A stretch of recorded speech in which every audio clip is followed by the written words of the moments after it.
Hi, everyone. Thanks for your time today. I'm Mark Yestrau, Senior VP and Portfolio Manager here at Bridgeport Asset Management, a leading Toronto-based wealth management firm that caters to high net worth families, family offices, and various organizations. Today, I'm joined by John Fisher, President of Bridgeport Asset Management, Nathan Treitel, partner at Segal Valuation and Transaction Advisory, which is a leading mid-market consulting, accounting, and tax advisory firm, where Nathan leads the valuations and transaction advisory practice, as well as David Prowse, principal at Velorum Business Advisory, a boutique firm that specializes in executing business transactions for entrepreneurial businesses. Today's discussion is about business transitions, how to plan for and execute them, as well as planning for what your life will look like afterward. I thought I would start off with a very interesting and frankly telling statistic.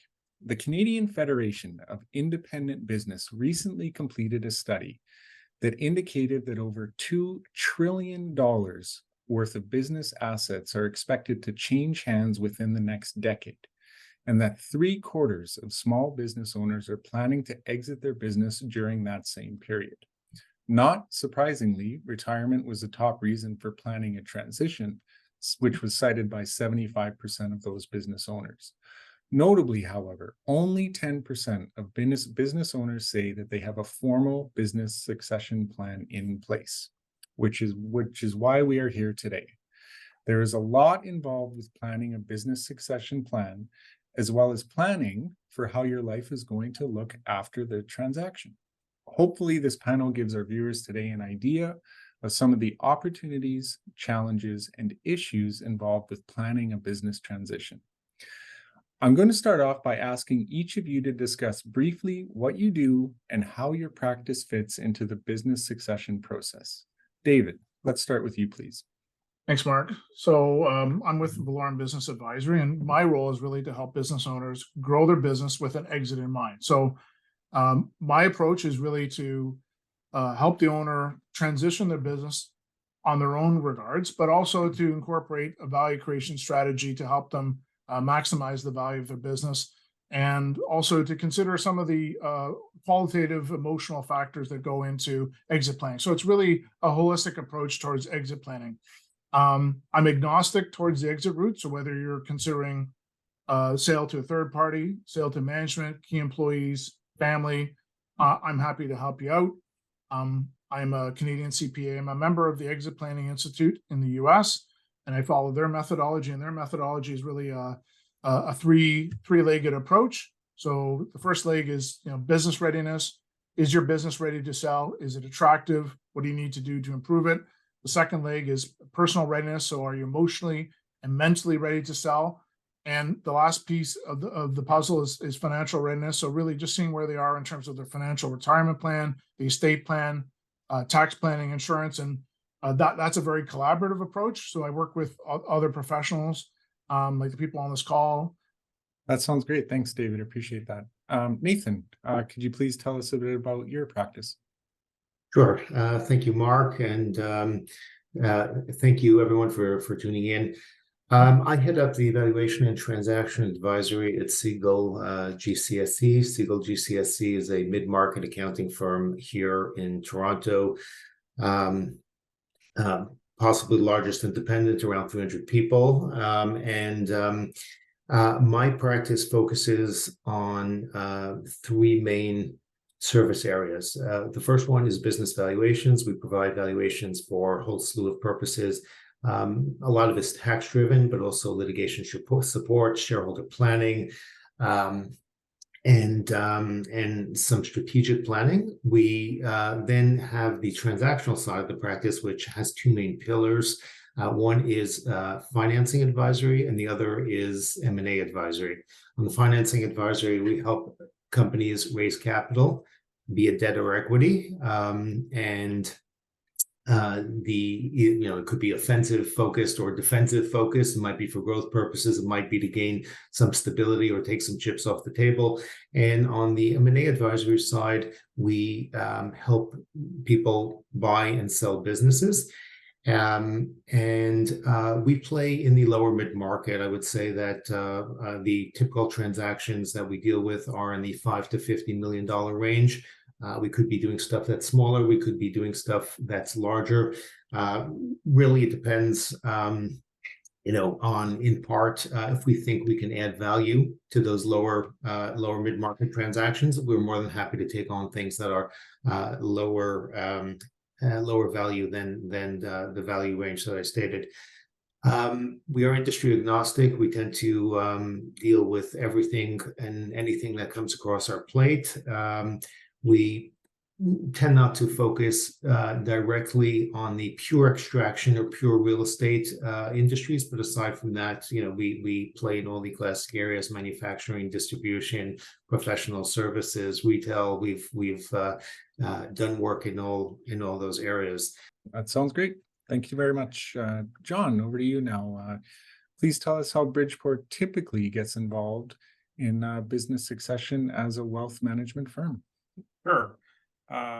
As you mentioned, Mark, Bridgeport is a wealth management firm. Many of our clients happen to be business owners, and many of those business owner clients at some point in time end up going through a business transition where we end up getting involved. It's really all over the map.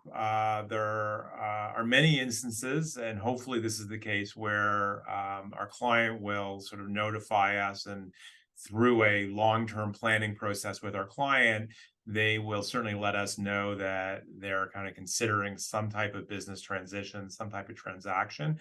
And that's really the best case for us, and really what we're looking for, because we're able to get involved early. We're able to make sure that our client has the right type of professionals at the table, helping them through that business helping them through that business transition. People like David, people like Nathan, so that we know that they're going to be well taken care of.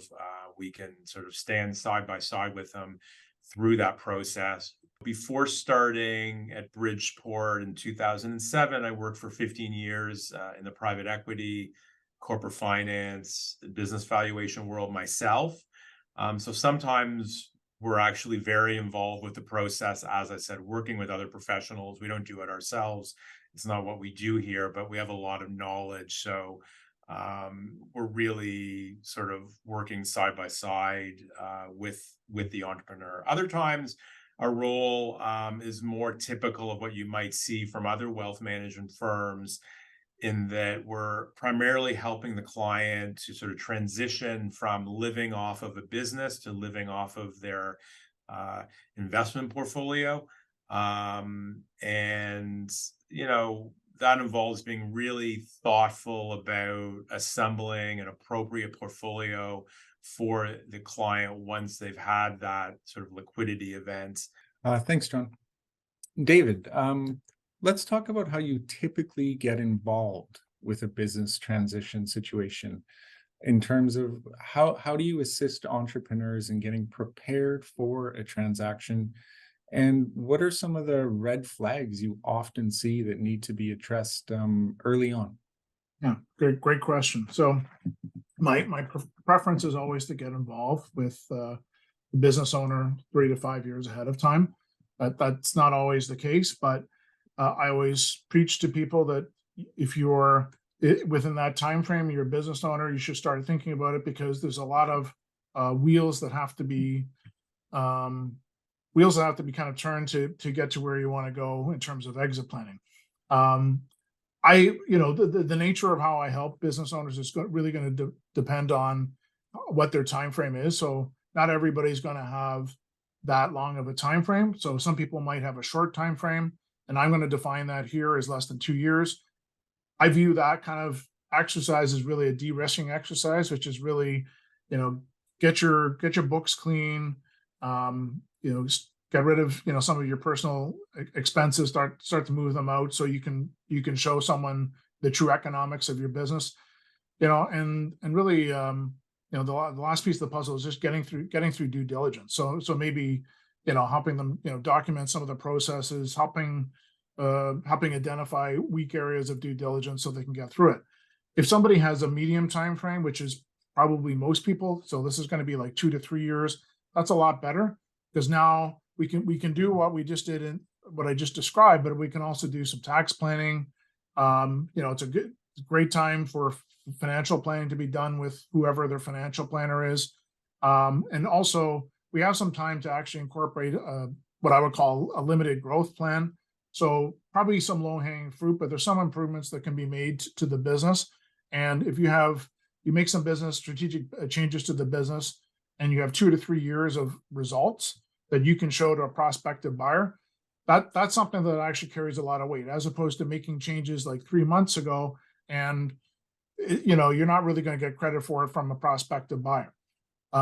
Ideally, the people I do talk to that have a longer time frame, which I'll describe as 3+ years, and maybe they don't really have a defined time frame to exit. So for those people, we're really trying to develop a strategic growth plan, and that's the nitty-gritty exit planning work kind of gets put to the side for a bit, and really it's about trying to put together a growth plan. And the methodology I use there is to help them, first, identify ways that they can develop predictable cash flows.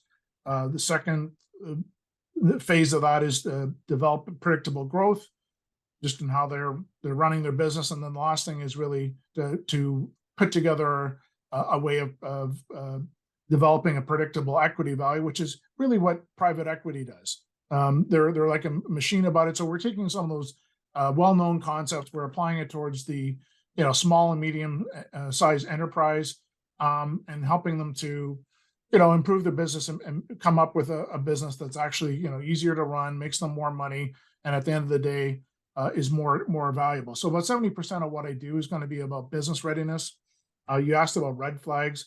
I mean, one of the big red flags is going to be two of the big red flags are going to be customer concentration. So that's where, let's just say, 30-40% of your revenues are coming in from one source. That's a big problem that needs to be addressed, and that can create non-transferability. So that takes probably years to correct. The other issue is the lack of owner independence. So the owner is intrinsically tied to the business. And one of the things that I always ask a business owner, I ask them when they go on vacation, what do they, what happens? What do they do? And can they even take a vacation? So that'll tell me a lot about, to what degree they're separated from the business. And I think that's important. So, and then the last piece of the puzzle is really financial readiness. So that's a role where I'm most collaborative, but my role is really issue identification. But then, we're talking about issues like with insurance and estate planning and tax planning, et cetera. So identify those issues. And if other people need to be brought in to help them get set up, then I'll make those introductions. And, my role also is really to, helping them execute that from beginning to end. So, we've created the plan. So always helping the owner kind of see what the big picture is at the end of the day, so that they can, they can get to the end, the finish line as they defined it, and have a successful transition. Well, really interesting. Thank you. Nathan, I imagine one of the biggest questions and probably most often you face is related to macroeconomic conditions and whether or not business owners feel it's the right time to sell. How do you address that? And how can you just assure them that they're getting a fair price in a transaction? Right. So I guess a couple of elements there. I guess the first element about the first question and the impact of the economy on transaction activity or transaction multiples and the value they might get. I think that you and John might be the you probably tell your clients all the time that you can't time the market, right? And frankly, I try to be honest and say the same. In other words, you think that things are not necessarily optimal now. People say, well, we don't want to sell now because multiples have declined, which they have relative to 2021 and 2022. The fact is that it can get worse before it gets better, right? And you never really know. And you never know what might happen to you between now and then. And the business might be impacted by other factors which could increase or decrease its value while the economy shifts and goes upwards or downwards. So timing the market is very hard. And I think that certainly for my clients, my firm's clients, which are, again, privately owned, family-owned, mid-market clients, the timing of a transaction is very often dictated by personal circumstance as opposed to macroeconomic trends. And really what's important is two things here. One is to be prepared. So when the timing is right for you, be it the right economic environment, the right transactional environment, or the right personal circumstances, or someone knocking on your door and making an offer you can't refuse, you're ready. As far as maximizing price, so price is very price is time sensitive in the sense that at certain times prices are higher, certain times prices are low. That's the way it is. So you need to think about when you go to market, you try and maximize the outcome to the client. For the most part, that outcome is after tax proceeds, but there are other considerations that we help the client talk through, and then and objectives that we help them achieve. But in terms of maximizing after tax proceeds and initially maximizing pre-tax proceeds, we typically have an understanding of the current market environment. So we understand that multiples do move along with all sorts of macroeconomic variables, and we are aware of today's multiples versus the multiples 2 years ago, and we can that certainly forms a benchmark for the valuation expectations. So there's a notional valuation process and a market-based valuation process, which is done in the background to make sure that we have a reasonable expectations of what might be achieved. And beyond that, the best test of what you can get in the marketplace is going to the marketplace and running a competitive process. Yeah, that's great. We second the notion of you just can't time the market. We've those words have come out of our mouths many, many times. So, John, what are some of the more significant issues that arise for business owners from your perspective as they go through the business transition process and ultimately exit? I think, as we've both seen, Mark, many times here at Bridgeport, one of the most common things we see is really a sense of loss that sometimes can come with the business transition process. And there's several elements to that sense of loss. The first thing we see often is, you sort of have to plan for, a loss of identity in many cases. Typically business owners really have their nose to the grindstone, sometimes for several decades, in building their business. And suddenly, there's, all of a sudden there's a business transition. In many cases, they may not be all that involved with the business after a short period of time. And their personal identity was really heavily wrapped up with the business, given, how many hours of the day they spent managing and growing that business, potentially over several decades. And when that part of their identity either fully or partially disappears post-transition, there can be a real sense of loss that has to be kind of dealt with, because people's personalities are often very tightly intertwined with their entrepreneurial pursuits. I think the second thing that you lose potentially is a sense of purpose, right? Entrepreneurs, I think the business gives them a sense of purpose. It's sort of like a raison d'etre every day in terms of getting up in the morning. And then you got to find your purpose after the business is gone, or even after you're less involved in the business. Maybe you've kept a small ownership position you're on in a part-time role, but you're just not as engaged day to day. You may not get the same purpose out of the business anymore that you had. And so, it's sort of tied up with loss of identity, but it's slightly different. And I think you got to work hard at finding a purpose, because I think, as we all know, and all the medical professionals talk about, if you lose your sense of purpose in life, it's not great from a health perspective. So it doesn't mean you can't find another one, but it's something that I think needs to be thought through carefully.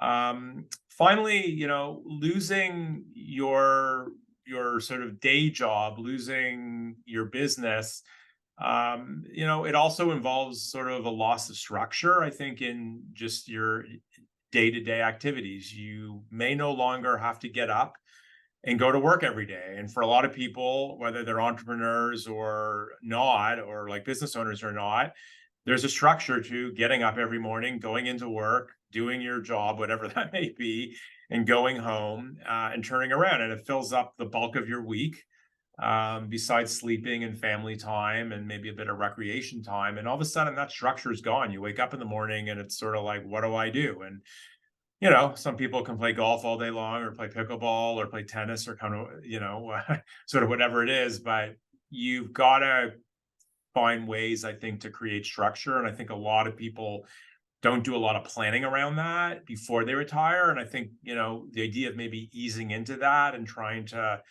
maybe find some structure that isn't business related before you undergo a business transition is a really good idea. I think a lot of people don't necessarily do that. And then finally, on the financial side, which is really our kind of bread and butter here over at Bridgeport, being in the wealth management businesses, you've lost your paycheck, right? You've lost, as I said earlier, you're no longer really living off of your business. You're living off of your investment portfolio. And so there's a shift there in mindset that for us really involves a lot of educating the business people and entrepreneurs about investment management, also about the different types of asset classes, how their portfolio will behave under different circumstances over time. The benefits of being kind of diversified. That's something that we spend a lot of time with entrepreneurs, educating them, and sort of making sure they end up with the right type of portfolio that they can be comfortable living off of going forward. Yeah, agreed. Thanks, John. David, with many different mergers and acquisitions players out there today, there are obviously a lot of options available for exit. Can you talk a bit about the pros and cons of some of the more common options available?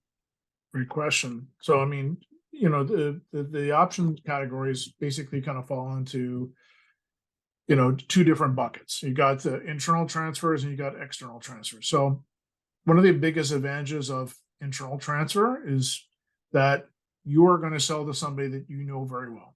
And they know your business, they know you, they know how you run your business. They presumably, you like each other. They probably have some respect for your legacy. So, I mean, the common ones are going to be, selling to management or a key employee for your smaller business. We don't see as much in Canada as the US, but like there are ESOPs, which is employee stock ownership programs. So in the US, they have some good tax advantages for it. Not so much, there's nothing special here, but it is a form of exit. Family transfers are very common. The downside of all these internal transfers is that, while the positive is obviously that you know them. There's probably some agreement in terms of you share values, etc. But the problem might be number one, like let's just talk about management for a second. So, are they capable of buying out the company? I think discussions and communication is very important in that particular case. And an owner may assume that, oh, okay, management's interested, but you need to have those discussions and they need to kind of start being formalized. They can't be done in secret. And so you need to sort of figure out like who's going to lead the new management team. Private equity is a great example of where potentially can be very lucrative. for example, so some private equity want the owners to stick around and run the business, and they probably want them to stick around for an additional 3 to 5 years. But it's a great opportunity, because what ends up happening is that, so they sell the business, probably sell about 80% of what they own, maybe take 10 or 20% in the new company, and then the private equity firm will turn around in 5 years and sell to somebody else, and the owner will actually have what we call the second bite at the apple. So it can be pretty lucrative. Problem with private equity, and you guys got to be realistic about it, is that you probably have the most strings attached. So what I try to do is help the owner walk through different scenarios, because what I want to do is I want to help identify what's a red flag for that owner. Because what ends up happening is that those red flags will come out whether you want them to or not, at the 11th hour. And that's where a lot of deals fall apart, because all of a sudden there's that I didn't think about that. And it's anxiety producing, and they say I can't go through with it. So you don't want to go that far down the path. You want to identify, based on a structured approach, what do you think of the best routes to go. The other thing that's also important is, even if you have a defined route to go, it's always good to have a plan B and plan C, especially when you're doing something internally, because there's no guarantee that management buyout's going to work. Yeah, that's great. Thank you. Nathan, by the time a client finally approaches you, do you find they typically have a definitive view of how they want to exit their business? Or are you often brainstorming alternatives with them? And perhaps even worded differently, is the exit option really just a function of who's going to pay the highest price?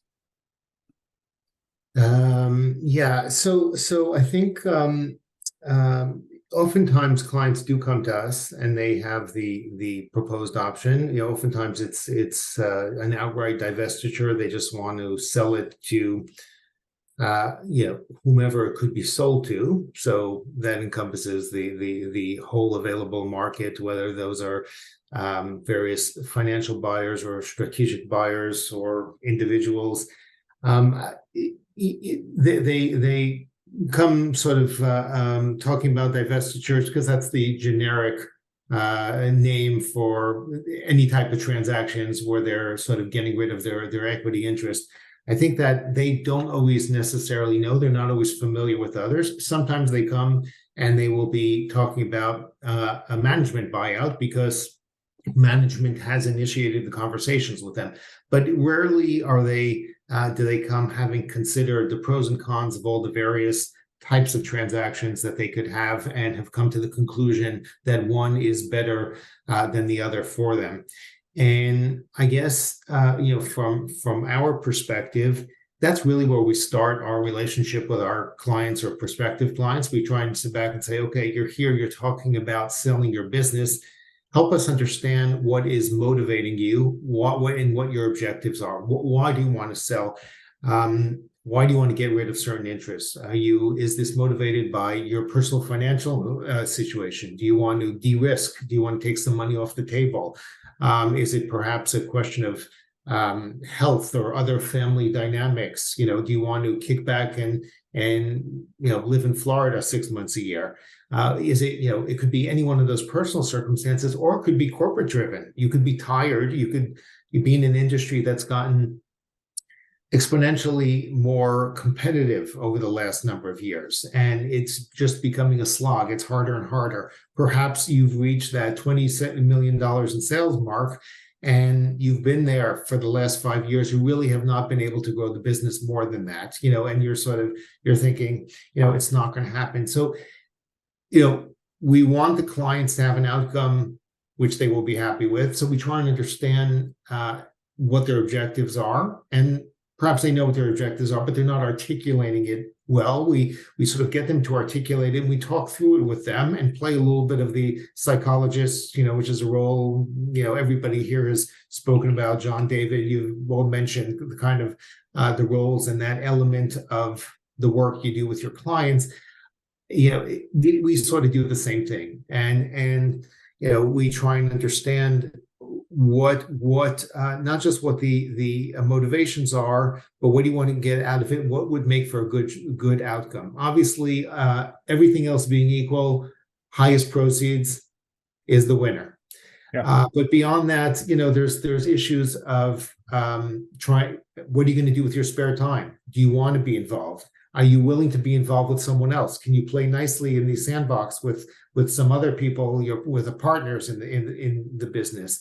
In terms of financial security, like, do you want that now, or do you have enough financial security, and that's just a component that you're willing to put some of the money at risk? Are you okay selling potentially to a competitor? The competitors are often the highest bidders. They know the industry well. They probably had various interactions with you. All those things are important considerations and things, that outcomes that could be positive or not so positive. Yeah, that's great. That's great. Thank you. John, you alluded to this earlier. Let's come back to that. What are some of the issues that you see entrepreneurs going through after their liquidity event, particularly if their wealth has always been tied up mainly in their business? Yeah, well, I mean, as I said earlier, this sort of transition from living off of a business to living off of a portfolio, it definitely requires a mindset shift. What we find is really important is making sure upfront that we sit down with clients, really before the transition and throughout the transition, and so that it's done for after the transition, is they really need a solid financial plan and sort of roadmap, and there's several elements to that, and every situation is different, and can involve just a standard kind of financial plan in terms of running through scenario analysis going forward, in terms of kind of projecting out income, portfolio values, budgets, how much money can they spend. All of those elements you typically find in a financial plan are key.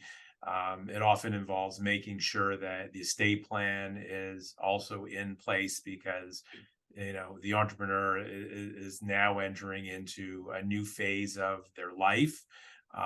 Not to be morbid, but they're probably headed, they're certainly closer to the end than they were when they probably started their business. Everyone's a bit different. We do see some extremely young entrepreneurs selling as well today, but either way, you got to make sure now that you've got newfound wealth and newfound liquidity, that you have a proper estate plan in place. So we're frequently working with estate lawyers and people like that to make sure that's in place. Sometimes insurance can also be an element of the plan.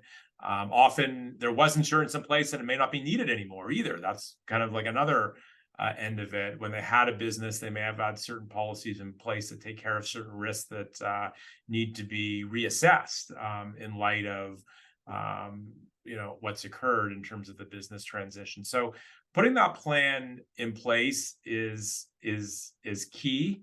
And then out of that plan, really inevitably, we start to look at how to assemble a suitable portfolio for the person to generate income from.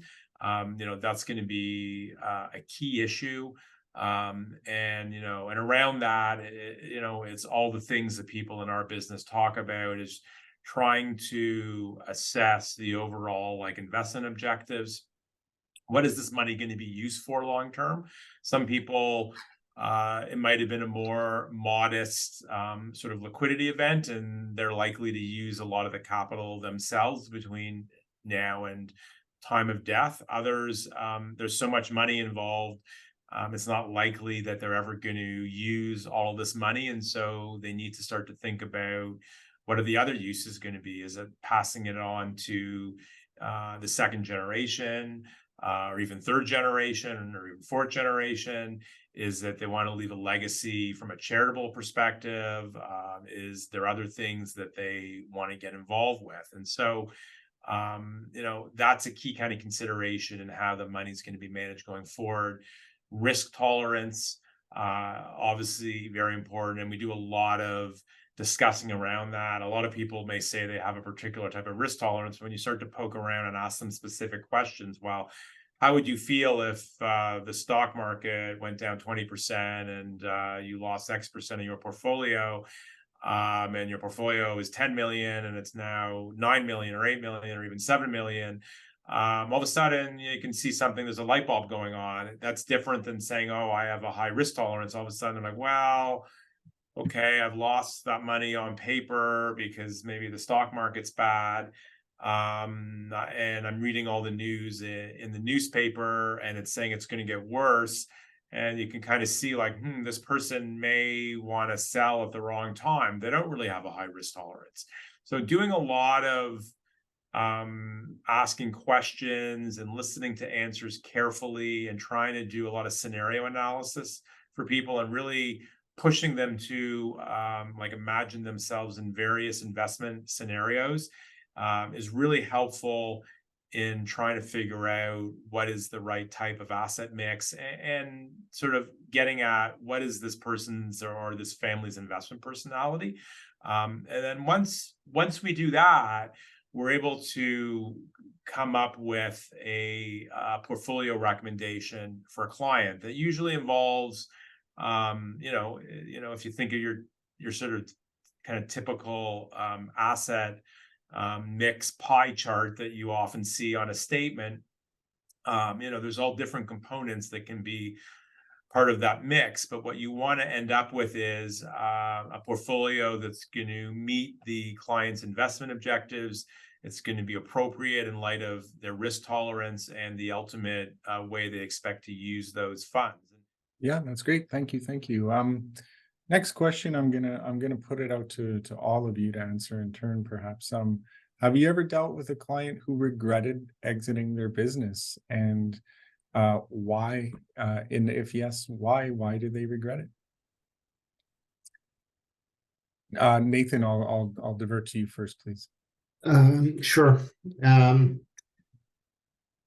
So I guess in my case, the answer is no. And that just may be a function of the fact of how we get our clients and how we end up working with our clients. Typically, they come to us. We go through the process, which I mentioned earlier, of trying to help determine the optimal process and the optimal kind of structure that they may want to undertake in a transaction. But alongside that, we have the whole conversation, and part and parcel of that is really, do they want to do this? Do they understand what this means? What are their plans for later on? And we don't get as involved as perhaps David, you suggested, and perhaps John, as you suggested, sort of trying to understand what their needs are going forward, and understanding what their life plans are. We're really more concerned about, have you thought this through well enough? Because we don't want you getting cold feet in the middle of the process and backing out, and us all wasting our time here for 6 months. We want to know that when the time comes to pull the trigger, you'll be able to pull the trigger. Yeah, thanks. Makes total sense. John, any thoughts on the question?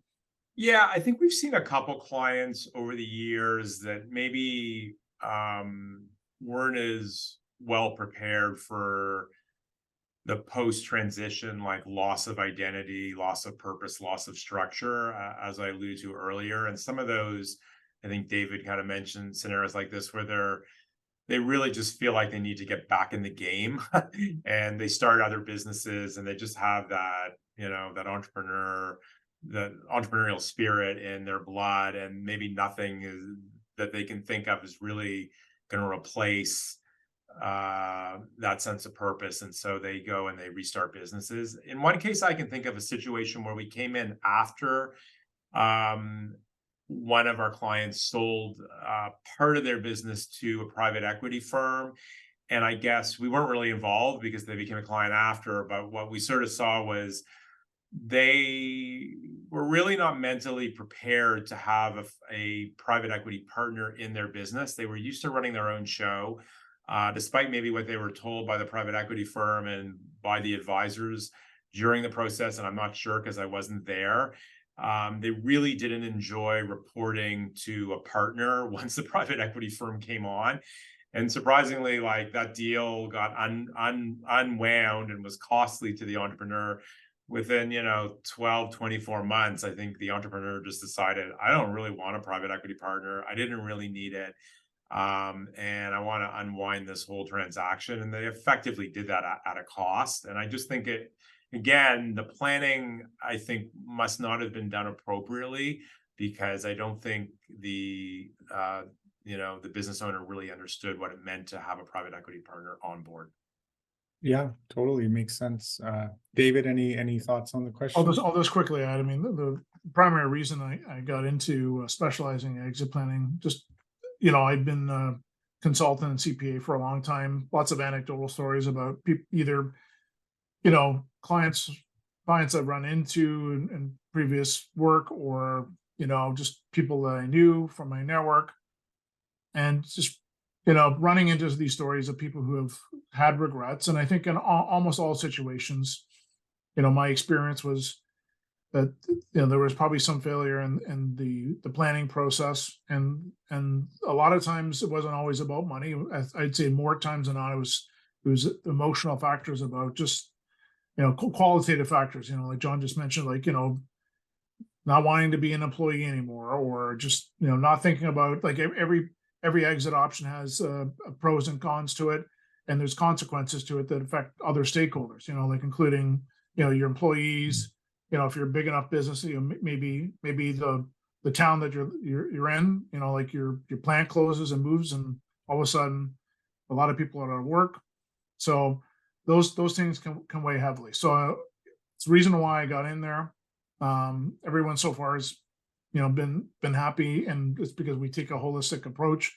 And hopefully, through seminars like this, that this can help educate people to sort of understand why planning is important, so that they don't run into these problems ahead of time.